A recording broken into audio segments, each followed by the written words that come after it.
Stem cells are cells that are undifferentiated, meaning they do not have a specific job or function. While skin cells protect your body, muscle cells contract, and nerve cells send signals, stem cells do not have any specific structures or functions. Stem cells do have the potential to become all other kinds of cells in your body. Your body uses stem cells to replace worn-out cells when they die. For example, you completely replace the lining of your intestines every 4 days.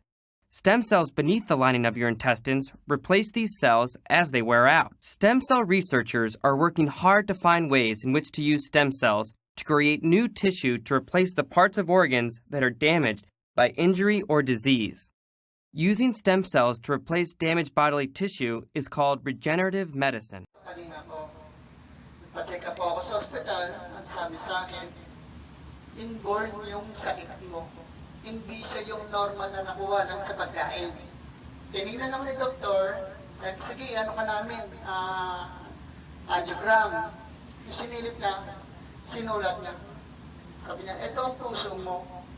Yung ugat mo, lumiliit na parang gasinudid. Hindi siya makukuha kahit anong gamot. Kasi dahil nga, inborn to. Eh sabi ko, kuha ko sa dasal. Sabi ko, niya pa-opera ko na siyempre, ang laki ng pera na kailangan. Ang ginawa ko, dasal na lang. Pero unti-unti, pinupulikan na ako pag madaling araw. Yung dating tinatakbo ko yung MRT, 2 hakbang lang, inihingan na ako. Gagawin ko, tatabi ako. Hindi, number 1, dasal. Ang iba talaga yung kailangan pananampalataya natin kay God. Yung importante. Ano talaga ng stem cell sa atin?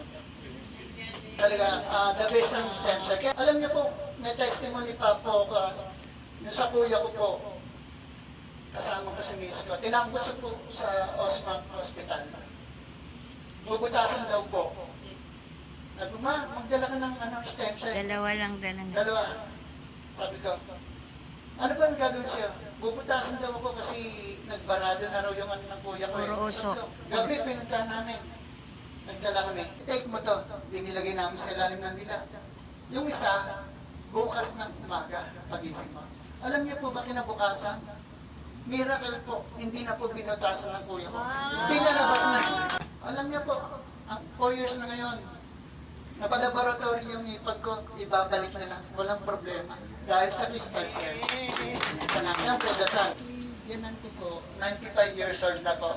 Gumagamit din po ng crystal cell. Wow. Ang sakit ng biyanan niya, brain cancer. Sa totoo lang po. Ngayon po, okay na po. Actually, dahil kay Doc June, talagang binabasa ni Doc June yung minomonitor ni Doc June. At si Doc June ang nagbigay din ng dosage. Ngayon po, 95 years old na po yung kanyang biyanan. Mother ni partner Meg, gumaling po yung kanyang problem sa brain. Tinira ko po ito sa loob ng 1 linggo, malaki pong pagbabago. Sabi nga po nung asawa ko, pagpatuloy ko yung global ko. Sabi ko, Nine, pag pinagpatuloy ko yung pag-global ko, 1-2 linggo, maaaring i-dialysis na ako. Sabi sa akin, bakit? Ramdam ko, natutuyo yung mga laman loob ko. At ako'y natatakot ng uminom ng tubig dahil ako'y sinisikmura, nasakit ang tiyan ko. Parang ibig kong masuka. Dati po ay pag hindi pa po kayo nag-take ng crystal cell tsaka snow pill, gumagapang po ba kayo sa sakit? Totoo po yun, ako po'y gapang sa sakit. Talaga pong ako'y... Nung dumating po ito sa akin, sa totoo lang, masama na po ang lagay ko. Bago po ako nakapag-global. Kaya lang po ako nakapag-global ay hinikayat na ako ng mga kapatid ko. Nira-radiation po kayo? Oo, radiation po ako. Kaya po ako napapunta ng tayo po ang payo sa akin ng mga kapatid ko. Pinagbigyan ko po sila. Ngayon talagang hindi ko po kaya at ako'y mamamatay. Sabi ko nga doon sa asawa ko, kung pang-iinayangan mo yung pera kaysa sa akin, ay walang mangyayari, mawawala ako. Ngayon, nung ako po mag-check na rin, talaga po ako'y gapang, hindi po ako makalabas sa aking kwarto ko nang hindi gagapang. Awa po ngayon ng Diyos, ako po'y nakakatayo na, kaya po. Nakakatayo na po ako, awa ng Diyos. Sa pamamagitan po na rin, at saka na rin pong spray na rin. Sabi kong gayon. Ay, at ang totoo po noon, ay, ang usapan po namin na rin ay 3 buwan. Ngayon, awa po ng Diyos, magdadalawang buwan lang, ito na po ako, nakakaupo na po ako. Dati po talaga hindi ako makaupong ganito. Ngayon, awa ng Diyos, nakakaupo po ako. Sa pamamagitan po na rin gamot na rin. Yung sugat ko po na dating kasing laki ng malaki pa yata po sa cauliflower, nasasawa na nga po akong tingnan doon sa salmin at palagay ko, lalagay na talaga ako eh. Pero mo, malaki pa po sa cauliflower yung sugat kong yun.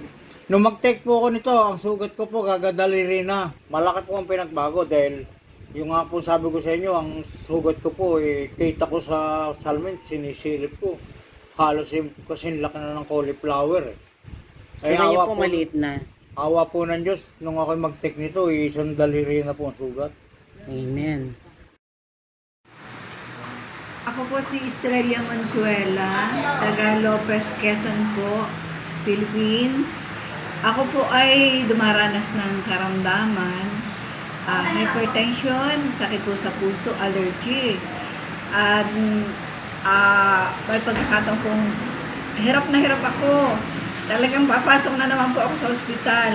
Ngayon ay may nagpakilala po sa akin. Ilang beses po kayo ng ospital na yun?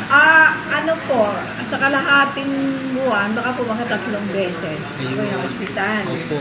Ngayon po, may nagpakilala po sa akin itong produkto na ito, Crystal Cell. Isang inom ko lang po dahil talagang hindi ko na kaya, gusto ko nang magpa-ospital uli, ay hindi na po natuloy magpa-ospital. At kulang po na 1 taon, hindi na po ako magpa-ospital. Hanggang ngayon? Kaya, hanggang ngayon. Kaya nagpapasalamat po ako sa nag-introduce nito sa akin. Opo. Sila Pupoy Alano po, Opo. si Emer Alano, at nakilala ko nga po si Dr. Mintag at si Father Tom. At malaking bagay po sa akin po. Kalusugan ko po ay salamat po sa Phytoscience Philippines. At saka po sa Crystal Cell. At saka sa Panginoon Diyos. Ay, yes po. Yun po ang kaunahan sa Diyos po. Ayun.